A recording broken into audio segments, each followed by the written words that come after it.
Well, everybody, welcome to the lounge. Let me take down this banner. We got Chris Sky joining us in about 10 minutes. I spoke to him about a half hour ago. And as you all know, the man loves his workouts. Hopefully, he's not ditching us to go eat, which I suspect he may. But we'll see what happens. Stefanos, what's going on? I'm ditching you to go eat too. Haven't eaten nothing today. I'm only kidding. Jesus, nothing's going on. What's going on? What are you drinking tonight? I'm drinking red Beer, apple cider. beers, and a combination of some rum because technically, not to get technical, but according to chemistry, alcohol is a solution. All right, so that's to counter Carney's. Technically, we're not in a recession. Okay. Well, you know what Homer Simpson says. Dough. No, yeah, beer. The, Beer. the solution and cause of all my problems in life, There you go. or something along those lines. I've Don't only want heard him say dough. don't want to misquote Homer Simpson. Anyways, quickly, let's local lawfare. What's going on? Quickly, what's going on in your neck of the woods? Lawfare. I don't know. There was a pedo that got sentenced to 5 years. A couple of weeks, we'll get somebody from the school who actually went there, and he was his teacher. So in 2 weeks, on the 25th, we'll have them on. All right, share this out, guys. You know we're getting heavily shadow banned. We don't make any money off of this. Just trying to bring you the truth, which is the first thing that disappears in war. It's the first casualty of war is the truth. And communism. Communists, all they do is lie. People believe that they're shit. Even communists themselves believe their own lies. But come on, Ed. Come on. Communism is equality, they say. Come on. Yeah, equality of outcome. Why not equality of? Why not equality of opportunity? Like all the kids that can't get jobs at Tim Hortons and McDonald's Don't say because we're going to get sued. Oh, my God. I'm only kidding. well, See, Ezra, send money. Tim Hortons is going to take legal action against us. Send money. We need a war chest. no, we don't. If they sue me, I'm leaving the country for good. I'm just going to claim bankruptcy. That's the end of that. Yeah. Okay. What happened with the out in your neck of the woods? There was a reeve or mayor of a small town. Oh, that would be the township of North Huron. So there's a reeve. He's violent. I've witnessed videos of other people he's assaulted. So their constituents are being assaulted by this deputy reeve, not a reeve, deputy reeve, Kevin Faulkner. And the last video I saw, he sexually assaulted a senior in his 70s and grabbed him by the nuts.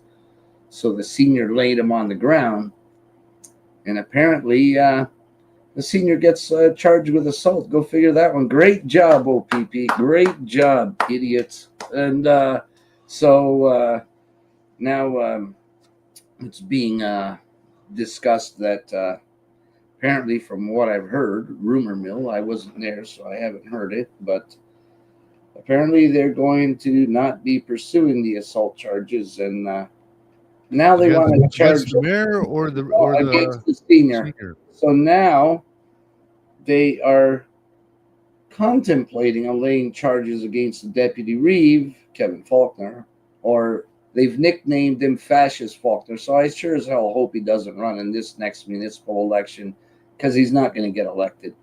Apparently, they're saying they just don't know if they're going to charge him with sexual assault, which clearly it is, and they say they just might charge him with assault. So, the way I look at it, they best just do it sexual assault, because if they don't charge him with sexual assault and just go with assault, I'm going to do the lawsuit for the old guy, and I'm going to bring a tort of sexual assault on this guy myself. So he's going to get it one way or the other. It's going to be a sexual nature. Again, it's a criminal case, right? Yeah, criminal. So you have to prove criminal mind and criminal intent. Well, the intent is clearly there. The senior's got his hands in his pocket. He's not doing anything. He's just blocking him from walking past because he wants to assault somebody he's previously assaulted, which is on video. So um, he just did that, and he reaches down. You can see him look right at his balls and grab him by the balls. That's the criminal mind, and that's the criminal act. Actus reus, mens rea. They're both there, right in that position, right that moment in time. It's clear. Him looking, he's targeting his nuts. That's the bottom line. So, So what else is a test? sick bastard. What else is in the test for sexual assault? But that's it. When it's criminal charge, there's just two elements. That's it. That's it. That's all. The act and the mind. Well, clearly he had the mind to do it. He's targeting his balls, and then he did the act and grabbed them. So that's all that's needed. So yeah, there you go. Look at it. Look at this. See? He gets it right there. And there is, I shouldn't make it that clear, but there has to be an intent. Intent is part of the tort. Did he intend to grab in the nuts? Obviously, he stared right at him and grabbed him in the nuts, so he intended to do it. Oh, and then here's the classic. I did see the video again, and after he lays on the ground and cries like a little bitch, screaming, "Oh, my arm, call the police." If it's "oh, my arm," wouldn't it be call an ambulance? So clearly tell he's faking. And then he gets up like a loser and goes to go after the guy again. And he's just got such a big communist head. He's leaning too far forward and his center of balance is off.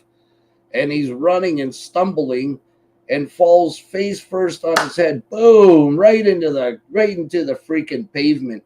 He gets up. He's got this giant goose head, a goose egg. It might as well be a goose head, but he's got this huge goose egg on it, and that's it. He I think he tried again, and he fell again a second time too. And next thing you know, they got an ambulance. They got him on a stretcher, and he's laying there perfectly still, like he's a stiff with a neck brace on. Like, play it up a little more, buddy. Play it up a little more. So this is akin to like a soccer game where a guy gets. Well, he didn't get kicked, so there's no, nobody touched him. It's his own doing, his own damn doing. And Yeah, even the old guy, I give him credit. He just put him in the headlock and laid him down gently. I wouldn't have been so nice, but he's got every right to doing that. He's defending himself from a sexual attack, not just an attack. It's a sexual assault. And he defended him. He laid him down. He says, "That's what you get for grabbing my nuts, you son of a bitch." Are you quoting him there or what? Yeah, I'm quoting him right from the video. Yeah. Alrighty. I wonder where Chris is. He said he'd be here in 5 minutes. Yeah. Yeah, he was on, but I seen his camera wasn't working, so he might be having a little technical difficulties. I don't know. No, he had poor reception where he was. Oh, well, that'll do it. Yeah. What else? What else you got for us? There was something else we were talking about a couple days ago. We got to talk about tonight. I don't know. What else was there? There's just so much, Ed. It all floods my brain, and then it all just implodes and then explodes, and I don't remember. Maybe if I drink some more of this stuff, then I'll remember. But right now, it hasn't spurred my memory yet. So, yeah. Anyways, guys, we don't condone drinking. We don't shame you for it either. Be responsible. Be an adult. Yeah. Oh, any updates on RLA or pedos in Niagara region? Yes, Jonathan Jeffrey Alstead was sentenced to 5 years. I was there. His brother committed an assault on me on camera, so that was it was nice letting him know that he was being stripped of all of his accolades that he was so proud of, and all that other stuff. No, I'm not Ozzy. If I looked like Ozzy, I'd be in a coffin and be like a stiff. So I'm going to try to avoid the Ozzy look. And yeah, and all his awards were getting stripped and everything. So that would be that for that. At least it's 5 years. I'm not happy with it. Nobody's happy with it. Should have been more, but hopefully the boys on the inside will take care of him, and that'll be that for that. Sick bastard. I don't know what that means. Did you say stuff? Laugh out loud. Say stuff? Yes, Oh, did you say stiff? I said stiff, not stuff. Yes, a stiff. Sorry, don't mind me. So this guy got 5 years for luring. What else? Luring and possession of child porn, and I believe was make child pornography or something like that. So he's done completely. He's going to be in the sex registry, registered sex offender for 20 years, and he had to provide a DNA sample right then. I think somebody has arrived. Told you he'd show up. Hey, Chris. How's it going? Bubba. Not bad. Sorry, I kept trying to load and it just kept freezing in the when I would try to load it because I was driving through an area with no internet, so I'm parked now. Look who's here. Sorry, it happens. Oh, geez. Yeah, it's Canada. Chris. Say hi to Chris, Bubba. I can't see you, Ed, or your creature. You can't see the dog? No, I can only see Stefanos and myself. I see where you're supposed to be, but I just see a black screen. That's okay, Chris. Only the cool kids should be seen, anyways. We could just have Ed narrating in the background there. You don't you still can't see Ed. He's got your sign up. Just say no. Hashtag. No, I see his name and the box where his face should be, but he's not in there. It's just a black screen. Ed, I told you everything's all weird. Even now that all the faces switched, but he's still not there. Still not there. No, you're just a black screen to me. I can hear you fine. I see your name, Ed, but I can't see your face or your dog. Stefanos, you can see me, right? I can see you, but okay. You can't see the other side of the sun. Yeah, I'm gonna jump back out real quick and jump back in one more time. Why not? All right. Ed, you're always messing everything up. Jesus. I don't think it's on my end because you can see me, I can see you, we can hear each other fine. Maybe that bad connection, his bandwidth's only letting him get 2 of the feeds. Now he's going to come back. He won't be able to see me. See? Even Hesham says it's right. All right. How about now? No. So it's okay. Whatever. I'll just have to listen to you. I don't get to see your face today. Sorry, Ed. Now see, I told you guys I'm getting shadow banned something fierce, eh? You got a big black shadow on you this time. You're just blacked right out. Oh, as long as the audience can see you. I was holding up a United Non-Compliance sign from back in the day. Yeah, it's probably going to be needed again soon. And you can't see that. And the other side says, just say no. Yeah, it'll come soon. I had hundreds of these made, and I only got 2 left. At least they went to use. Okay, let me see if I can reset this here. How about now? No, that's a horrible view. That's better for everybody, but he just can't see you. It might just be his bandwidth, I would hear. Yeah. He's coming in loud and clear. Maybe your car Yeah. doesn't like me. I have no idea. I've never had this happen before, but I cannot see you. See, I see all three of you. Well, that's good. That's all right. Whatever. I'm not looking any better than I was last time, so you're not missing much. Anyways, All right. you've been a busy guy, and I've been meaning to ask you this, and I never keep forgetting. When you ran for Toronto mayor, you guys uncovered election fraud, or what happened there? Of course, there was a massive fraud. We did a fraud investigation right at the end of the election, obviously, and before they had the official results and named Chow mayor, we had submitted everything, and there was more than half a dozen, not instances of fraud. The instances of fraud were dozens and dozens and dozens and dozens, but over half a dozen different types of fraud. So I can give you a couple examples. Like one example was just making up people that didn't live at the address. So if you had a house that had 2 people that actually lived there, there was a total of 8 different people that voted in that that lived at that house, and all 8 of them voted in the election. So that was one way they scammed. Another way they scammed was people voting in multiple polling stations by putting different addresses because they weren't checking people's addresses in certain cases. There was instances of people that are supposed to be counting the ballots. I can't remember what the hell the people are called. The people that are watching them. The what? Yes, the scrutineers. The scrutineers were either looking the other way, or in certain cases actually getting in there and tampering physically with the ballots. There was so many instances of fraud, and the government was supposed to get back to us within 48 hours. And we did everything to the letter. Our lawyers filed everything, the exact letter of the law, and the government just kept stalling until almost 6 weeks went by.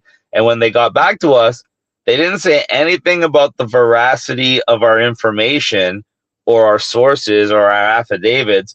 They tried to claim procedural error, saying that we had submitted the documentation in the wrong format.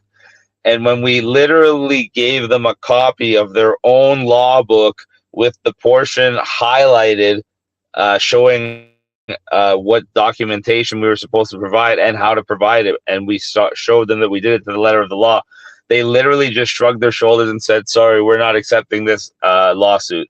And at that time, they declared Chow mayor, and that was it. So literally, they saw the fraud. They didn't even deny the fraud, but they just denied to prosecute the fraud. So yeah, it was pretty bad. So, but not surprising. Wasn't there some involvement with interference from China there? Not in my specific investigation, we didn't look into China exclusively, but it was clear that there was a lot of it was clear that it was documented by Elections Canada as well as a whole bunch of other agencies that China was funneling money into there and pushing her, obviously. Oh, I can see you now, Ed. So yeah, I in my investigation we didn't mention China, and I don't have any direct evidence about China getting involved, except the anecdotal evidence that we uncovered that people were getting paid from money that looked like it came from China to like campaign for her, but that we weren't going to say was election tampering. Obviously, it's immoral, probably illegal, but it wasn't like direct election tampering. Like, oh, look, there's Jim and Jane Smith that live at 500 Downtown Avenue, but somehow 10 people from that exact address all voted for Olivia Chow when only 2 people live there. That's the kind of stuff we were focusing on. Yeah, because all you need is an address in order to vote. So if somebody exactly. So they kind of say it's legal, but it's not legal.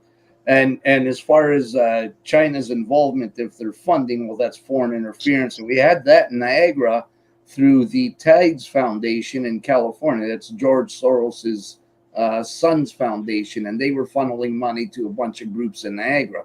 So yeah, that's why it's hard. That's why it's hard to get those guys, because You can follow the money, follow the money, follow the money, but they pass it through so many different organizations, and they're all international. So it's hard to peg. Oh, this came directly from China, or this came directly from this specific organization. So that's how they got away with it. That everybody knows what they did. Obviously, they did the same thing in the United States. The governor, or is it not the governor, the mayor of California city. She looks just like Olivia Chow. She resigned because they convicted her of being a foreign agent working for China. So it's not just Canada; it's all over. They're not stupid. China's got two things: a lot of money and a lot of people, and they're smart. So what would you do if you had those three things? Exactly what they're doing: embed agents everywhere you can. Right. And didn't they get caught transporting also? I think they got caught transporting viruses and stuff on an airplane without declaring it or some crap like that. More than once, but so is every other country. So you can't really single out. See, everything that we're singling out China for right now is being done by everybody. But yeah, they're just doing it besides Israel, they're doing it on a grander scale than most. Yeah, I was just speaking about Canada here and what they're doing, not the other countries. But yes, it's going everywhere. Canada is getting exploited by everybody. Canada is the international money laundering capital of the world. Canada has one of the most corrupt banking systems in the world, and people don't realize that. And we have one of the least stable. People think our currency is stable, but it's stable as monopoly money. Like, go around the world and see what your currency is really worth. In the United States, it's worth nothing. In Europe, it's worth less than nothing. In the UK, it's worth less than nothing. So unless you're going to places like Cambodia, Thailand, Colombia, your money's not really going that far if it's because it's Canadian dollars.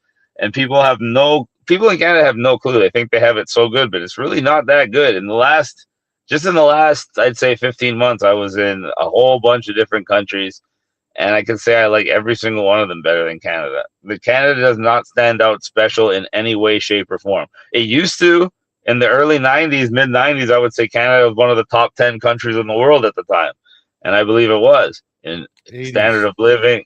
Do you agree? 80s. In the 80s, yes. In the 90s, no. I seen the decline. Yeah, I can see the 91 recession. That's true. So did I. I was very young, but I remember that we didn't work for almost 6 years. So I do remember the recession, but yeah, the 80s and 90s arguably were the peak of Canada, and that's when Canada was a good country. But that was a long time ago, and people don't realize that. And it's not like it was in decades and centuries past, where it took many, many, many years for things to change. As everybody can agree, even on the left, the right, the up, the down, things change a lot quicker in 2026 than they did even in the year 2000, even in the year 1980. And they're changing in a way that's making Canada worse and worse and worse and worse to live. They're just spiraling it into the ground. That's it. 70s, I was going to say, was doing pretty darn tootin' good. We were popping everywhere. Like had so much money, overflow. We could go everywhere and go see everything, states all across Canada, all across the U.S., trips galore. Later on, people don't understand just how powerful inflation is. Like when my parents were young in the States, Canada, the average man made what, $10,000 a year, and a house cost $30,000 a year, or $30,000. So you're talking about 3 years worth of salary, and you could buy a house. Now in Toronto, they say it's 28 to 30 years worth of saving just to get your deposit, and a total of average of almost 20 years worth of your salary is what the house will cost you today. So apply that same inflation to every single thing you need in life to survive, and you'll understand why our parents and grandparents had a way better lifestyle than you will ever have in Canada. Even if you make $120,000 a year in Canada today, that they'll still have a better life when they were making 10 grand and the houses cost 30 grand, cars cost like 2 grand, etc. It's that simple, but people don't get it. People have no idea. They're so used to buying things on credit. They're so used to being in debt. Debt has just become a way of life. It's been ingrained into every aspect of their life since they were kids. So they live on debt, they live on credit, and they still have an absolutely horrible lifestyle. For 6 months out of the year, you can't even go outside in Canada. You think I got nice, wonderful tan skin like this from going into the fake tans in Canada while trying to stay warm? No, because I didn't stay here. Because why the hell would you want to stay here if you have the ability, especially in 2026, where you either you're gonna fall into one of these three categories? Because everybody says, "Oh, not everybody can leave. Not everybody can leave."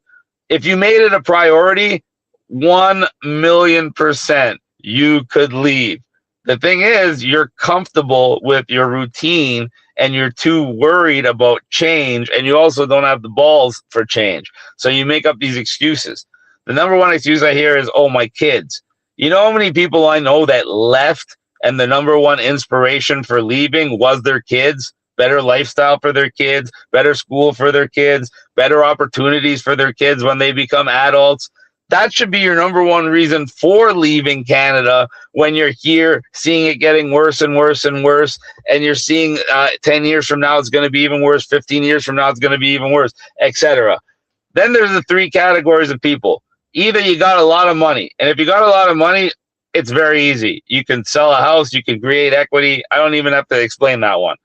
Then you got people that have absolutely nothing. And they're like, "So I can't even afford to pay rent in Canada." Congratulations.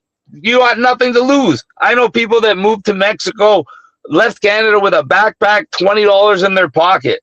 They got an online job, and then they got a job in Mexico working in the social industry. And they got double income while living in Mexico, and now they have own their own apartment. They're in their early 20s, and they're loving life over there. That's just one example. Then you got the people that have a job, hate their job, or work online, or have a dual income family, etc. It's just as easy for those people to leave, because if you got a remote job paying you a Canadian salary, and you go to another country where that dollar is going to go further, you can keep that job, but now you're going to have a better lifestyle.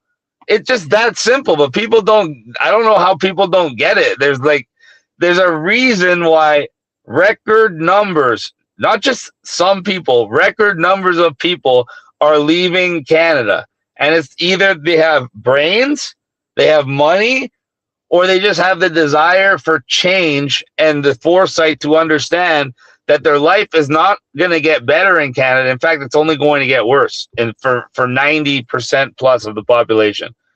What do you guys think? Look, I think you hit it right on the head. And, there's all the people that have no money. They got no income, but they sure as hell got a lot of credit cards. Max them all. Max everything. Pull as much off as you can and just get the hell out. Get as much money as you can. Don't bother with your bills and get the hell out. You got more than enough to get your ticket and at least have something to start off somewhere else. Well, even the take note. I did not advocate doing that. Just saying. But hey, the Indians are I'm doing just that. saying, okay? Like, what the hell? The Indians are doing that. The guys from India, they come here as students, whatever, work for a bit, get some Canadian dollars, and then they max out their credit and disappear, and they're out of the country. And how are you going to find them? Well, honestly, that's the one good leverage about Canada, because I've been to so many countries, and when I go to a country, I look for a couple of things. How far does the dollar go? What's their cost of living like with their local currency? I look at what their tax laws are like for foreigners, especially, and foreign income. I look at those types of things. The one thing Canada has that's good, that beats most nations, and they do it for a bad reason, that's the problem. But if you can exploit it, it's good for you, is cheap credit. Like most places, if you go to Mexico, if you go to Colombia, if you go to these places and you want to buy a house and you want to get a mortgage, you're going to be paying in the double digits in interest rates. Because most people over there don't use credit because they understand how dangerous that is. So they actually buy shit they can afford. But in Canada, they want you to be in debt, because then you're trapped physically and financially in the country for a more period and longer period. So they give you this cheap credit. And if you own your home mortgage free or you have a secured line of credit, you can get credit super cheap. And then if you're international and you understand money, you can exploit things like carry trades where you get credit for super cheap in Canada and invest the bank's money into a foreign investment that pays you double digits in interest percentage. So there's lots of good ways you can still use Canada to your advantage. I don't want to give away too many secrets, but there are benefits to being a Canadian citizen, having Canadian citizenship, and being here part of the time. But to be a tax resident here, to run a business here, to raise a family here, and to live here full time, I think is absolutely insane.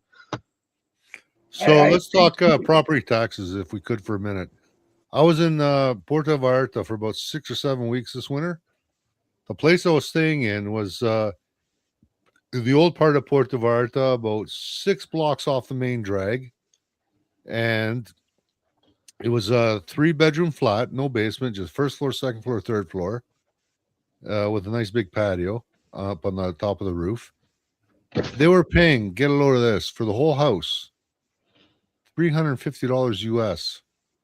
That's what I try to tell people. A year.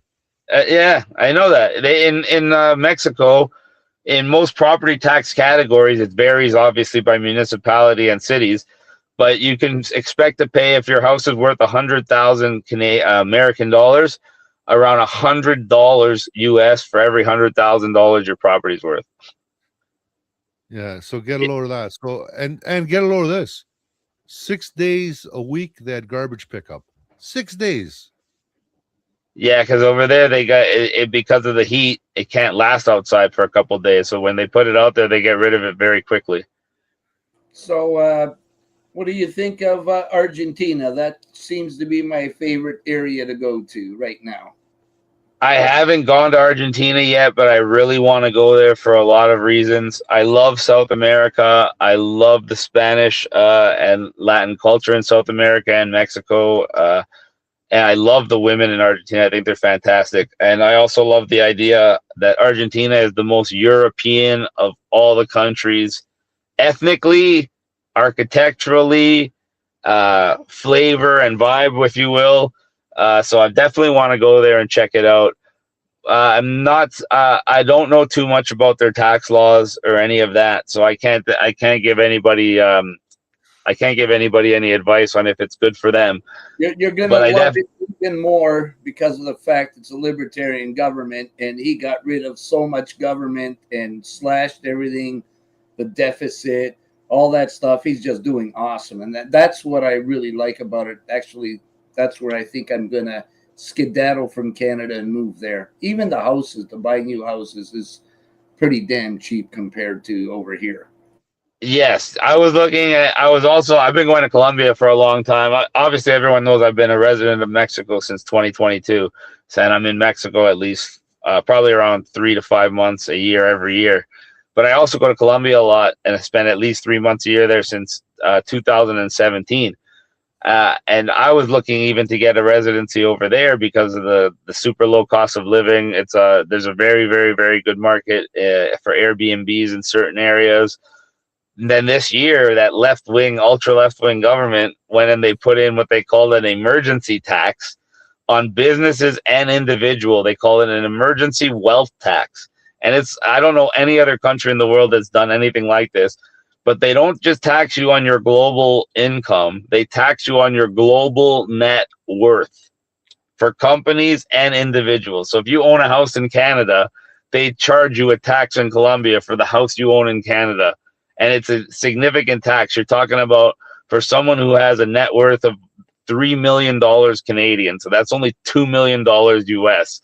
Think about that. Net worth all around the world, including assets, bank accounts, properties, etc.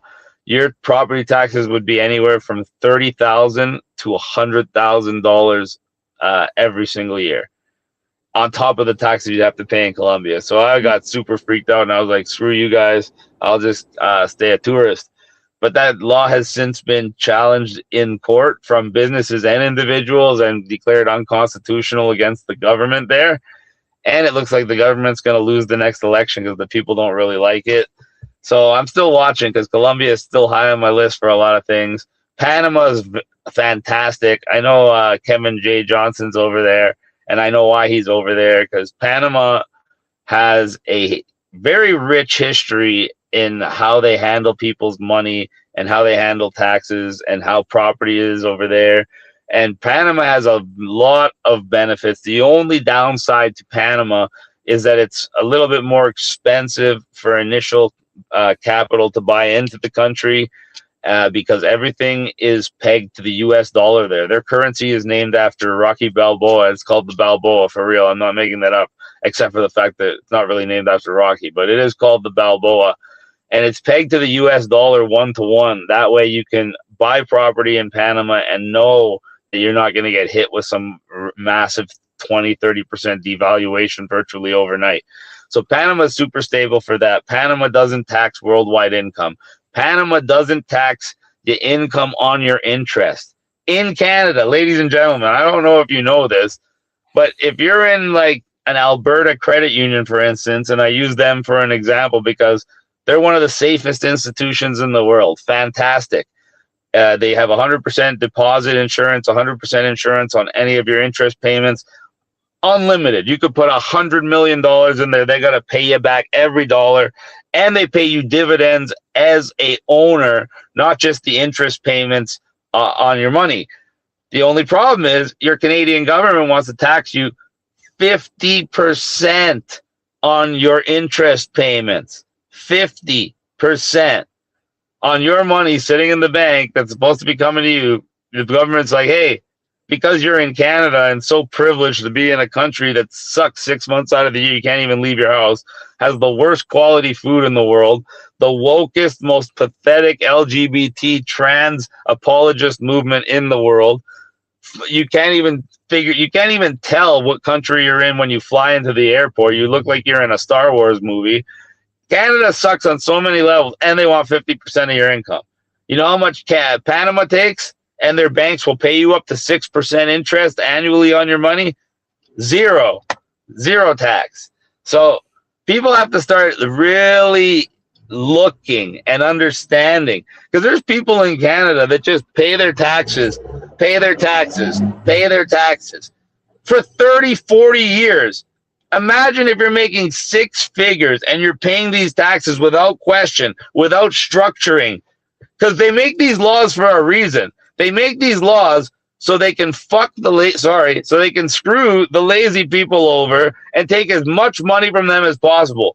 While the smart people, or people that hire smart people to look after their taxes, look at the laws, find ways that they can take advantage of those laws legally and save themselves, in some cases, tens of thousands, if not more, every single year of their life for decades. And then think of what you can do with that money, virtually whatever you want. Or you can give it away to the government. Why? Because you live in Canada? Makes absolutely no sense to me. So I don't know. People work hard. People work their balls, literally work their hands to the bone, or they sit in a chair for 8 hours a day, or they're in high stress or dangerous situations, and they work hard for their money. And then not only do they give a whole chunk away on income tax, not only do they give a whole chunk away every time they're buying something, not only do they got to pay their property taxes and all their other taxes, by the time they're said and done in Canada, for every dollar you're making, you're paying over 70 cents of it in taxes. And that's not an exaggeration. And somehow people are okay with that in a country that sucks. I'm in exactly what you said. Stress and all of this stuff. I need a stress relief fund. I got to get out of here. My God. And you know what? I've been fighting from the mid 90s and around there against all of this crap going on. And this is why I seen everything so clear during the COVID and everything else. And I just kept with the fight. I'm still doing the fight. But even though I want to leave, I'm still doing the fight. And in hopes that somewhere people are gonna freaking stand up for themselves and take the fight back to them, because the way I see it, it's not bugging me now. I'm not gonna bother, but you know, their paycheck is like half or almost half of it's gone before they even get it. So it's affecting every single person. They just don't see it. And I guess it's from what you described it best, that they're so used to it being like that they don't even realize it. Well, it's like you said, so that almost depending on how much you make, anywhere from 30% to 50% of your paycheck is gone right off the bat. Then, if you're paying rent or a mortgage, the average Canadian is paying over 2/3 of whatever's left on that. So now you got 30% of your paycheck left after you paid your taxes, 30% net, which is really like only it could be as low as like 15% gross of your paycheck. And now you still got to pay taxes on the food you buy, the entertainment you purchase, et cetera, et cetera. So the scam is absolute in Canada. And it's because the prices are so inflated and because our dollar goes nowhere because we're in so much debt. And we keep bringing all these third worlders here that we're paying for in more ways than one. But let me give you a perfect little example. Using what Ed said, you can get a house for $350 a month, a house. So just think if you're a young couple in Canada, both working remote, and it's like not even full-time work. So you're only making maybe $2,500 Canadian a month, which is a super low salary. The average person in a city like Toronto is making like 55 grand a year, so almost double that.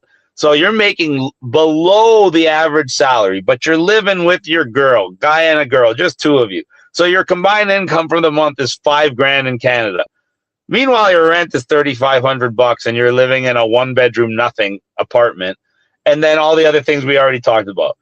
Or you take that same job because it's a remote job and you can work anywhere in the world because you're a Canadian citizen, and you go on vacation for 6 months. You get a long-term rental for 6 months in a place like Mexico for $300 US a month. So now it's $500. So now your rent's paid and your combined income is still $4,500 a month. You won't even be able to spend $500 US on groceries between the two of you for the month. So you're at like around over 3,500 of disposable income, where in Canada you had no disposable income. So you could live better, eat better food, live in a nicer place, have perfect climate, work just as many hours, the exact same job, but have an extra over $30,000 a year coming to you. And why did I say 6 months? Because if you get bored in Mexico, now you just go spend another 6 months in whatever country will let you spend 6 months. Or if they won't let you spend 6 months, you spend 3 months and you can still get a long-term rental. The point is, you could live on perpetual vacation, seeing all the countries in the world you want to live in, and flying there with one-way flights. And if you plan it properly and go countries that are close, your flight would be under $200 for a one-way flight.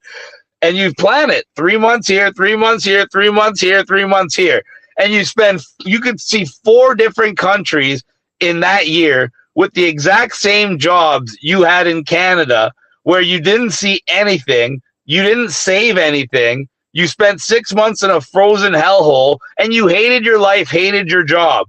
Now, all of a sudden, you might even still hate your job, but you're living in 4 separate countries, doing whatever you want every day, and you saved an extra $30,000 that year.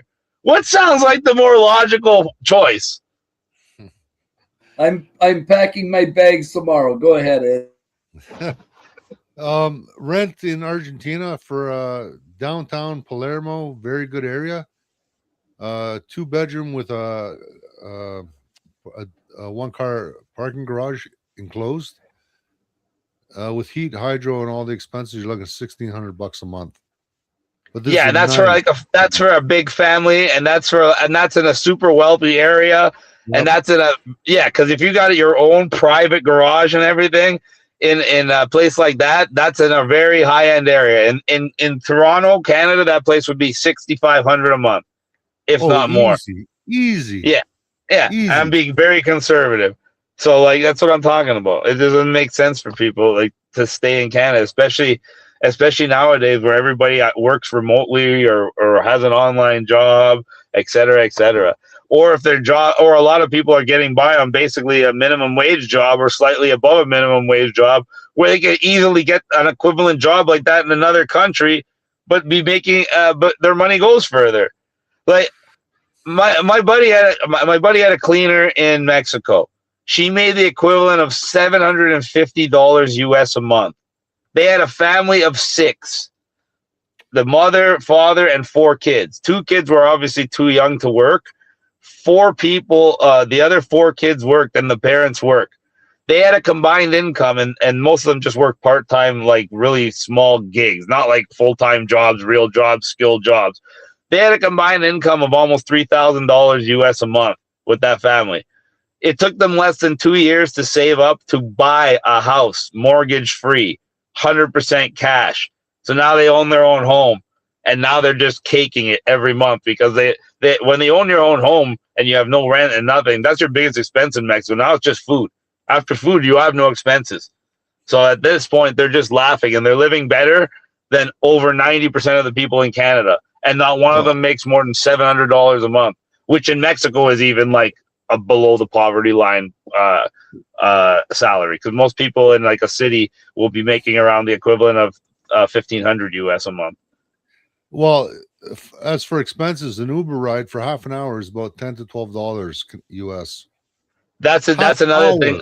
That's another thing, and especially in Colombia, you can take.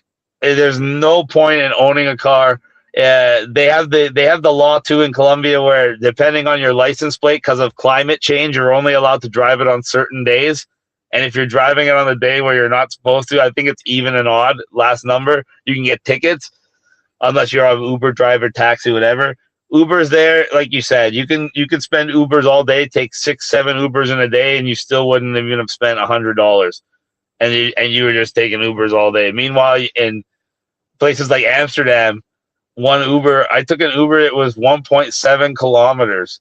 And because it was raining, it was €40, $60 for 1.7 kilometers. But I had bags, I had luggage and stuff, so I couldn't walk it in the rain. And I was with somebody. So Ed's 6-minute woman has stated a question for you here. If there's any chemtrails in Cuba. In Cuba, I have no idea. I've never been to Cuba. In Mexico, I know they had explicitly stated not to spray. And I haven't ever seen any like of the grids like you see in Canada or the United States or other places, which are undeniable. I was talking about chemtrails for like 20, 30 years, and people are always just saying it was crazy. So I just stopped talking about it because everybody knows they exist, but somehow people still deny their existence. When there's like you could literally I posted the job postings for the pilots, to pilot the planes and activate the sprayers. They have to know how to use the sprayers and pilot, so they need specialized pilots for it. But no, this stuff doesn't exist. There's a term for it. It's called geoengineering. It's a real term. It's used by governments all over the world, and governments all over the world have acknowledged it to the point where they've even drafted bills against it in certain places, but somehow it still doesn't exist. Yeah, and there was I've been posting like since the 70s the treaty that was signed. It's on Global Affairs Canada. Like it's the government even telling you from the 70s they've been spraying. And the other thing is there's the new report that just came out. Nobody knows about it. It's called if you type in weather report 2025, you'll see it's the Canadian military done the report on it. And it's amazing about what they're doing and what they're talking about and what the capabilities of the military is and weaponizing our weather. This is crazy stuff. Well, I after I saw the capabilities of the U.S. military getting their ass beat by Iran, I don't believe anything they tell me about military capabilities anymore. Hey, what's your take on arson season? We gonna have one here in Canada? Arson season? We have arson season every spring. They have to keep pushing the climate change agenda. If we had even one season without the wildfires, their whole theory would collapse. So they got to fucking do it every year, and they got to make it even more. They got to make it more dangerous every year, because otherwise, if it's the same every year or less, then what are we even scared of? We're used to it at that point. It's like a sequel for a Michael Bay movie. You need more explosions and more bangs.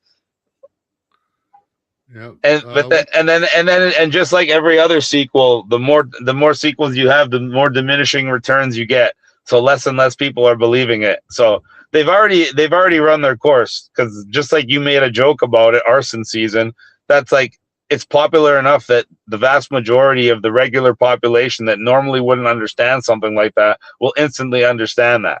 So now they're at the point where it's almost become a parody.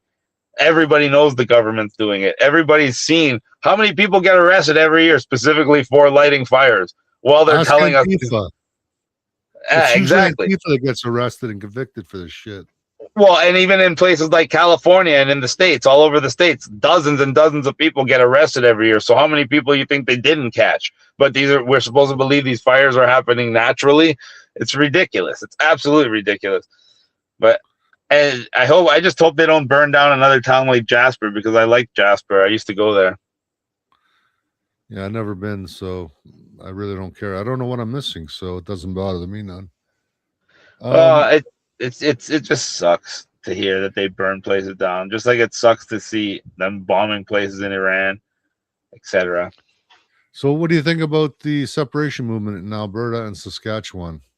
I think it's absolutely ridiculous, and I think people shouldn't even waste their time talking about it. I think it's just being used as a distraction and a propaganda piece and a way to keep people divided and talking about something that's never going to happen. Do people even understand all the steps it has to go through for that to actually become a reality? And then even if it did become a reality, the practicalities of making it actually happen. Like, think about it. Think about if it just did happen for a second. Think about if we could just snap our fingers like that and all of a sudden Alberta was its own country. So now what about all the pipelines and stuff that run through Canada and all the railways that run through the rest of Canada when they're shipping everything? What happens when it gets to Alberta? How do we handle that? Does Alberta just start shipping stuff south to the States and stop working with Canada altogether? What happens to the property owned in Alberta? Is it still owned under Canadian law, or is it owned under a new law? Do you have a new currency? How much is your currency worth? What happened to your old currency? That's just not even scratching the surface. But in order to make that happen, first of all, they have to vote. They have to vote overwhelmingly in favor. Once they have to vote overwhelmingly in favor, they have to get the unanimous consent of every province in Canada, which we know they will never get. And even if they get the unanimous consent of every province in Canada, they still need to do a constitutional convention and a constitutional amendment to rewrite our Charter of Rights and Constitution to exclude Alberta. And then we need to get the royal assent from Mr. King Charles, because we're not even a country. We're just a friggin' joke owned by England. So what are the chances of all those things actually happening before we even got to the practicality problems that I listed in the first part of that discussion? Answer: might as well all buy a lottery ticket today, and it's pretty much the same. Well, I thought it was only 7 provinces had to ratify that. No, you need a unanimous from all the provinces to ratify a country leaving Canada. I checked it from multiple sources. I'm pretty sure about this one. If I'm wrong, I'll be very surprised. But I am almost 100% certain that I read in multiple sources that you need a unanimous consent in order to get a constitutional amendment required. Yeah, separation for ratings. So they keep people engaged. I like that, separation for ratings. Whoever wrote that, smart. It sums it up. Pretty much everything I said in 2 words. That was Ed's 6-minute woman, but she's pretty smart. I'll give her that. The whole thing, they can't separate. Remember, they're not part of Canada, so as all that came together, constitutional conventions, they're not even done. Canada got rid of those, so we don't even have those. The U.S. has them still. We don't any longer. So they'll have to have a referendum. But what happened? You had a judge that put an injunction on the referendum. So they can't do anything now. Now it's even gotten worse because we had the Cowton case in BC, which literally erased Canada, period. There is no Canada as of that ruling. They ignored the Crown Land Patent Grants. They ignored all the treaties. They even wiped out the natives and said, here, you own this land now. No. So there's been several court cases overturning that decision, but yet this decision is going to the Supreme Court of Canada. We'll be sitting as interveners on it. And the judge who had done that, to me, was a pure activist ruling. It was just activism. That's all it was, because this judge had no business sitting on that case. She's a family law judge and knows nothing of anything else. So it's pretty insane that they had her sitting on that one. It doesn't surprise me. Canada is very corrupted, unfortunately. Much more than people realize. I don't know how it has this reputation for being like this safe, helpful, accommodating nation, because it really isn't. Well, when you say illegals went from illegals to documented to migrants, and now using the term foreign workers, and giving all this money out, of course the rest of the world's going to think it's an accommodating place. Come here, you don't have to do anything, and we're going to give you a shitload of money while we're at it.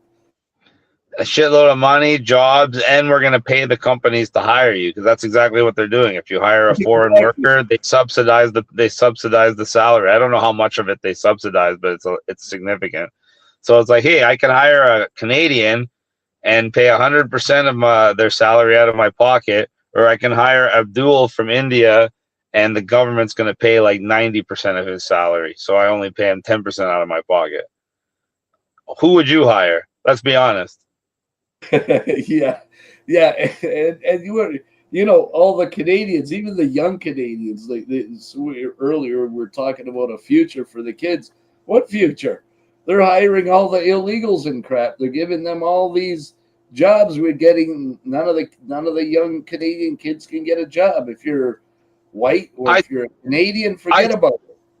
I saw the future for Canadians because I had to stay downtown for my court case. And I can't talk about it because it didn't finish yet, but I'll be able to talk about it. I just got the date, July 17th. I'll get my verdict, and then I'll be able to talk about it. Oh, my God. I can't believe they still got you in court. Oh, my God.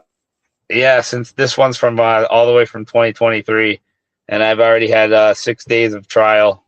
I had to go to Toronto 2 separate times. This will be the fourth time I'm going back to Toronto for it, because the first time wasn't for trial. So this time I'll get the verdict. But the point is, I got a taste of exactly what they want for Canadians, because I wanted to stay super close to the courthouse so I could just walk there and make my life easier than not having to park or try to find an Uber. And I found like a condo, only one on Airbnb that was within walking distance. And the condo was about 180 square feet. It wasn't even 200 square feet, I'm sure of it, because I'm a builder. And it had a nice king-size bed, had a little tiny table to eat at in front of the TV, a balcony, a full kitchen with a washer-dryer unit in the closet, and a full-size bath. So literally, it was like a hotel. It was the size of a standard hotel room, basically, but it had a mini kitchen with everything you need to cook. And for 3 nights, yeah, that's great. I loved it. It was fantastic for me, making steaks every night and just chilling out and being able to walk to the courthouse. But that's how they want a person to live every day and get used to for the rest of their life. That's absolutely insane. It's not much bigger than the jail cell I was in. The only difference is you could come and go as you please. But if you got no money, no car, and it's freezing friggin' cold outside 6 months of the year, where the hell are you going? Answer nowhere. So it's not much different than jail. So like, it's absolutely insane. People don't get it, and it just drives me crazy, because how do you not see when you're literally living in a jail cell, basically, and people are okay with it as long as their Netflix is working? That's hilarious, because I think it was the 2018 election that I ran in provincial election. It was the election I was babysitting. I had nothing but kids up there because of Ooster Goofsterhoff got elected. So, everybody put all these freaking little kids in that know nothing about politics. So the Green Party throws this little 18-year-old girl in there. She believes that she'd be the perfect leader for Ontario because she was the captain of the lacrosse team. And then she says about all of us living in tiny houses. And I'm like, okay, look, a tiny house for like at a hunt camp. I'm going to be there for like a weekend or a week or something of hunting. Okay. But I'm going to live in something. I'm not going to live in a shoebox. But this is they've romanticized it to these little kids that are in college and university and high school, and they think it's the greatest thing. You wouldn't believe the amount of adults that think fucking tiny homes are the best thing ever.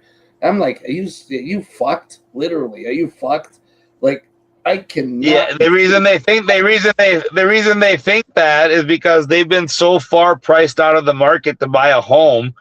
The idea of home ownership for the average 18, 20-year-old is like a joke. It's not even a funny joke to them. It's a sick joke to them.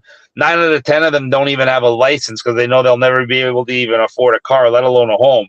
But now these tiny homes is the new hope. Just dangle some hope in front of them. You will be a homeowner. You'll just only be able to afford 100 square feet. Parrot, I remember. And if you really, sorry, go ahead. I was gonna say, when those tiny homes first came out, they were only like $6,000 and stuff. Now I'm seeing it for $250,000. I'm like, what the actual fuck? That's what I'm trying to tell you. These micro homes are now $250,000. It's insane. It's insane. And if people want to see where it's really going, I'm going to use a Netflix example because I know everybody has Netflix nowadays. You got to watch one of the Korean shows, and it'll show you how they live in Seoul, and you'll see that they're basically living in these trumped up dorm rooms that look like jail cells, and you have basically just a bed that folds down wall to wall. So when your bed's down, you have it taking up most of the space of your entire house, and everybody on the floor is sharing 1 or 2 bathrooms. So you don't even have your own bathroom. So you're literally just living in a cubbyhole without a window that's only wide enough for your bed when your bed's down. And that's how they want the average person to live. I think they call them pods. They have a special name in Korean. I can't remember the Korean name, but in some cases they're like 80 to 100 square feet. Yeah, it's crazy. In China, they literally have a fucking cage that you live in. Actually, I know somebody in California who's living in a cage, period. It's just your bed. It's literally a fucking cage. And they have like, I think up to like 5 or 6 people. And they just have one counter with a tiny little stove and shit so that everybody's got to use to cook. And they leave. That's it. There's no fucking living space. Your bed is the fucking cage. It's literally a cage that you lock when you get in it or when you leave, so no one can steal your shit, apparently. That's how fucking crazy it is. Hey, did you make it down to Brazil yet?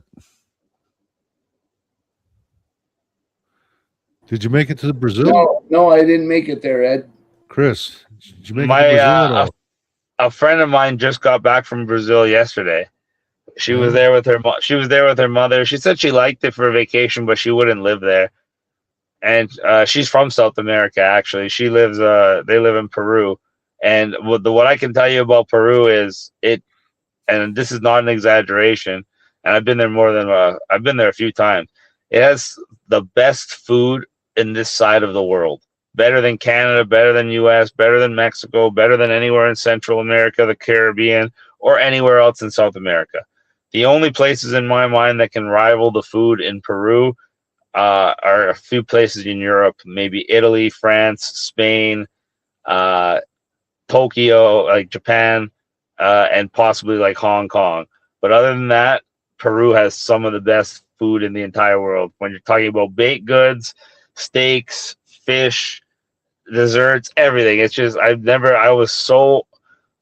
can't say it enough because I was so overwhelmed when I went there. I'm somebody that cooks over 90% of my meals, no matter where I am in the world. I still will go out, obviously, when I'm there because I want to try new foods and new cultures.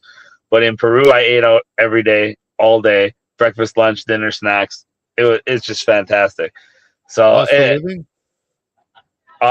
it's very cheap. It's like two separate countries because you can go to, it's almost like three separate countries because you can go to like the super ghetto area where it's so crowded. The people are on the streets like herds of sheep. I've never seen anything like it in any other country out of Asia, besides Asia, to be honest. And those slums are super dangerous and super, super cheap. And then the other extreme is a place like Miraflores, which is up in the mountain overlooking the ocean. And it's like, it's still cheap. Like you can get a super nice condo for you and a girlfriend or you and a small family for under 1,500 a month Canadian, and like a really, really nice condo in the nicest area. But the food and everything is quite more expensive than the other places, but still way cheaper than Canada. But most of the locals will live in areas where you still get access to all the amazing food and all the other good things, but it's about 50 to 70% cheaper than Miraflores, which is primarily super rich people or tourists. So there's basically three separate ways you could live in Peru. And the best way, if you're there longevity, is to live in the Peruvian areas that are considered upper class Peruvian areas, but still significantly cheaper than the super high end areas, but still have access to the amazing foods. Well, if you go an hour and a half south or north of the main city, you're in that area, right? Not even that far. Like I'm talking like I know people that live what the heck is it called? Breña, for instance, it's called. It's about 15-20 minute Uber ride from Miraflores, and it's almost 50% cheaper than Miraflores. And then like you said, if you go like an hour away from the major cities, then it's like a fraction of the price. But you can live like virtually within access of that city 10-15 minutes away and still save like 50% on housing and almost 50% on food and make it super, super, super cheap. It's an interesting country. I'll give it that. Would you live there? I would live there. The only problem with it is in order to get a residency there, they want you to maintain 6 months strict a year without breaking that. And I don't really like that. I like spending 3 months here, 3 months here, 3 months here. So I like the countries that allow me to either stay as a tourist, or if I'm a resident, they don't try to cap how many days I got to stay there. Like Mexico, for instance, as long as I don't have to stay there any minimum. I stay there quite a bit because I love it, but they're not like, oh, you got to stay here this long or you're going to lose your residency. Dubai's like that too. You only got to stay there once a year. But Peru, if you get a residency there, they want you to live there a full 6 months out of the year. I think there's loopholes and stuff around that if you're willing to invest in business and things like that. There's always loopholes. But I still am a firm believer for everybody to get as many residencies and international investments, et cetera, as possible, because there's advantages in every country and there's disadvantages in every country. And if you can combine the advantages from one country to overcome the disadvantages of another country, you can make exponential gains for yourself with minimal effort. And it expands your culture, expands your horizons. I don't care what anyone says. The most fulfilling thing I've ever done in my life as a whole is traveling and learning from traveling and expanding my intellect and my wisdom from traveling, my palate from traveling. I wouldn't have been able to do half of what I did if I hadn't already done a lot of traveling around the world. And that's why they want to get people so obsessed with their carbon footprint and so financially constrained and lawfully restrained by their carbon footprint that they won't get them to travel. They won't expand their horizons. They won't learn about other cultures because it's so much easier to control somebody when they physically, spiritually, mentally can't leave their block. Think about it. And that's exactly what they want. They just want compliant people that pay their taxes, consume for the big corporations, and then die without making an impact. They just want you to be that little cog in the wheel that feeds the machine. And they're setting it up just like that. So what's the, for people watching that want to maybe go somewhere else, what's the difference between just having a residency or becoming a naturalized citizen? Are there perks, pros, cons to that? Every single country is completely different, just like every single country has different residency rules. The only thing they all have in common is if you're a resident, you're allowed to live there full-time or part-time. If you're a citizen, you're allowed to live there full-time, part-time, but you also can get a passport. So you have that advantage. But if you're a citizen, they might also tax you differently than if you're a resident. Then you can get retirement residencies and other types of residencies that give you other types of perks, like lower interest rates on investments and things like that. So you really have to do your homework. This is why I tell people, because the number one question I get asked about other countries is, which country is the best to live in then? It's different for everybody, just like what's your favorite food? It depends on your palate. It depends on your health, your weight, depends on your income, etc. It's the exact same thing with countries. It depends how your life is structured or how you want your life to be structured, what's important to you, how much money you have, how much money you want to make, etc. And when you answer all those questions, when you know the answer to those questions, then you can start investigating different countries and seeing which ones make sense. But I like the idea of getting residencies in multiple countries. So if they do another pandemic, at least I'll be able to have access to those countries, and I'll be able to access those countries without being forced to wear a mask or take a jab. Because the last place I'll want to be if another pandemic happens is Canada, because I think we can all agree it was one of the worst countries in the world to be in during the pandemic. I don't know. Yeah. I kind of enjoyed it. Yeah. I did.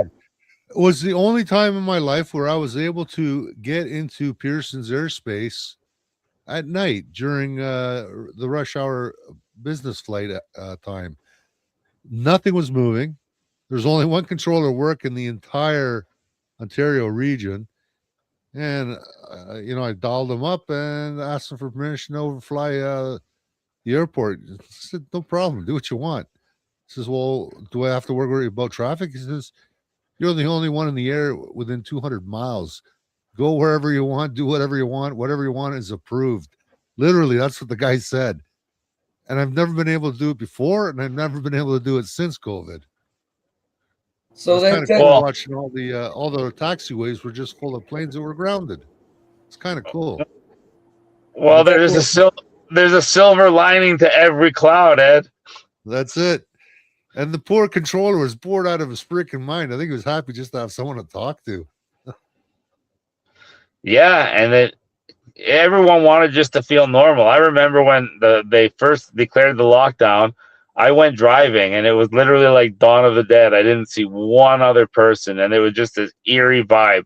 I was thinking to myself, I'm like, should I be like carrying a gun and a survival package or something? This is crazy. But like, it just goes to show how vulnerable people are, especially Canadians. And it just goes to show how evil the government is. And it just goes to show how far they will go. So knowing all those things, the best way you can do to prepare yourself is to not throw all your eggs in one basket, not be dependent on the government, not be dependent on your own country. Everyone's like, oh, you're supposed to show loyalty to your country. Oh, really? How did showing loyalty to your country help you during the pandemic? It didn't. It didn't help you at all. The best thing you could have done during the pandemic is get the hell out of your country and travel as much as possible to defy the pandemic. And that was not about showing loyalty to your country. Considering Canada is made up primarily of people who left other countries because their other countries became undesirable places to live, and they thought their families would have better opportunities in Canada, to now look down upon people who realize that Canada is now that country that's going downhill, and it's time to leave that country so their families can have better opportunities, just like all the families that came here generations past. It's do you understand how ridiculous that is? You're literally talking smack to people who are doing the exact same thing as the people who came to create this country in the first place. Only they created an amazing country. It got hijacked. Now it's turning into a shithole. And anybody that's smart enough to realize it's a shithole and wants to leave is somehow a bad person or a coward. No, they're just smarter than you and actually taking the initiative. Yeah, I had a real interesting. I got a video that's I've always wanted to post it, but I've never posted it. The guy from Palestine, and he came to Canada for this opportunity and get out of war-torn Palestine. He loves the Israeli. He loves the Israeli people, and they were actually getting along for a spell. And it ended up the U.S. stuck its nose in between them, apparently, according to him, and caused tensions and funding and arming both sides and create a conflict because they're war profiteering at that point when they get conflict going. So he came here thinking he's going to get a better life. You know, they're giving all this money out. The poor guy is working 5 jobs, five, and he's trying to make enough money to leave Canada to go somewhere else because it's too expensive here and he can't get ahead of anything. He was under the spell of what he was being told to come here for a better life, and it's no better life at all. So they're trying to get the hell out, and they can't because it's just everything is so freaking expensive. It's the best conversation I've ever had with anyone, and I had it all on video, and I'm just dying to post it, but I just haven't. I don't know why. I might one of these times, but I'll put it out there. It's just a real interesting conversation. So, Chris, what's up and coming for you? What's on the horizon?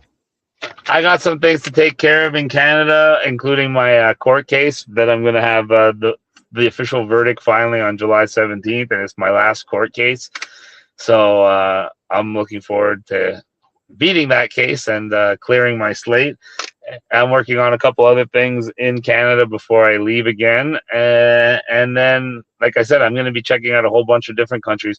This past year, I was in Mexico, Colombia, Peru. I was in the Netherlands. I was in Greece. I was in a lot of different places. So I'm looking forward to continue traveling. I'm looking forward to staying out of trouble. And yeah, I haven't been on social media at all. Everyone, all the accounts you see of me on every social media are fake. Every single one of them. They know they're fake. They know they're fake, and that's why they allow them to proliferate. If I tried to make a new one or create a real one, they would immediately delete the real one, and they keep all the fake ones around just to let people think that I haven't been silenced, but I have. But how about Telegram? Oh, that's the only one, Telegram. I don't even consider that social media because I just post news. What area of Greece were you at? Naturally, I'm Greek, so I know the area is pretty good. That's the best part. I got a car in when we landed in Athens. I got a little BMW, and we drove to Mistress. And Mistress was friggin' gorgeous. It was like I just got transported to Lord of the Rings or something. And we stayed at this place called the Mistress Grand Palace Hotel, one of the most beautiful hotels I've ever seen. Each room was its own stone little cottage on the property, with like the nicest amenities I've had. One of the best breakfasts I've ever had. The food in Greece is fantastic. Obviously, everybody knows that, and not just the yogurt. Everybody. You know what? One of these times I got to go with you there because I'll take you to really see the country, not this tourist. Well, I went to Sparta after that too, and I got to see like the statue of Leonidas, the tomb of Leonidas, the leftovers of Sparta. Stayed in Athens for a couple nights. Then I was in Mykonos for 3 days. Did the whole thing there, which was a lot of fun. Place. I love Mykonos, but I am half Spartan and I am half Athenian. So my dad was from Athens, my mom's from Sparta. So. Sparta literally still looks like a place you would not want to get into a fight. There's some real interesting places. I gotta go with you there one of these times. I'll take you around. It's wicked. Okay, I love Europe. Quickly, you got to explain to Chris. There's a Malakas, there's a Malaki, there's Malakus, there's En Malakas. Give them the lowdown on all the different versions of Malacca. Ed, the thing you sent me is all incorrect, all right? They were getting gender stuff wrong, like they were saying these Malakias, and so it's like all wrong. They're like there's certain words or that you say before if it's a girl or a guy. So that's why I just told you it's all a Malakia what you sent me. It's all just fucked up, man. So I'm not even going to go with that one. But it's one of the most important words in the Greek language, isn't it? I'll tell you a story. When I was 15, completely hammered on the airplane with my mom and my aunt and my brother, and we got off the airplane. Just before we got off, my mom and my aunt were busting my balls and saying, whatever you do, don't say malaka. It's a really, really bad word. And I get off the airplane into the airport, and the first thing I see is a guy, his arm up, hey, Malaka, screaming it right down the whole airport, right? Everybody's named. I'm like, Mom, is everyone's name Malaka around here or what? That's just how they talk. It was pretty hilarious. But it's one of those words that's got like 100 meanings just by changing one letter. Yeah, there's lots of words like that in the English language. Think about how many different definitions of the F word there are. Pretty close. Yeah. And the way you say it, right? So malaka or malaka can mean either a jerk off or soft. Take your pick. So I was watching a Greek cooking show once on City TV, and the people weren't Greek, but they were good actors. And they were saying malaka. What they were trying to say is soft when it's malaka, but they were saying malaka instead. And they cut the show and went to commercial, and it came back and apologized. It was the freaking funniest thing I ever seen in my life. Gentlemen, right. at 7:30, I got an appointment that I have to get to. All right, Chris, where are you now? You coming to Canada soon, or? I'm in Alberta right now. I've been here since my court. I had to come to Toronto for court. When I finished court, I came to Alberta to see my wolves. I hadn't seen my wolves for months. When are you heading back to Toronto around? July 17th for my verdict. That exact day. Are you just? Or I'll probably show up the night before so I can be at court on time. But yes. Are you gonna hang out at all, or are you going back right away? When I win, I'm gonna celebrate for sure, at least one night. But then I don't know what I'm doing. Let me know when, and because if the court's open, I wouldn't mind coming and watch and hang out with you for a bit, if possible, if you got time. Yeah, the court will be open. I have the details already, the exact courtroom. I got it all today, so I could get that to you guys. All right, awesome. Be nice to hang out with you. I haven't seen you for a while. Yeah, and I think it's gonna go in my favor. So that's all I can say, though. Well, if you fill the courtroom, maybe it'll have to go in your favor. Well, after the courtroom, I'll talk about the whole trial and everything. So I'll be able to at that point. Now I just can't talk about it. So. All right, man. Thanks for coming on. It was nice to get together again. And should I bring the sign to the courtroom? Yeah, why not? Ed, they'll kick you out. Why? I only got these are the last two left. Look, the judges tell you when you got a packed courtroom, the judge will tell you can't have any things in your hands or anything. They might be used as weapons. You never know. So they won't. I'll hang it around my neck. I'll wear it. Not allowed, my friend. As long as you don't get me arrested. You know I won't get you arrested. I'm not sure about Ed, but you know I won't. I know what I'm doing. Well, nobody get me arrested. Anyway, guys, I got to run. We'll talk soon. Later. Thanks for coming on. Thanks for coming. Ciao. Oh, that was nice to catch up. It's been a long time. Yeah, a long time. He's a refreshing guy. I always love seeing him.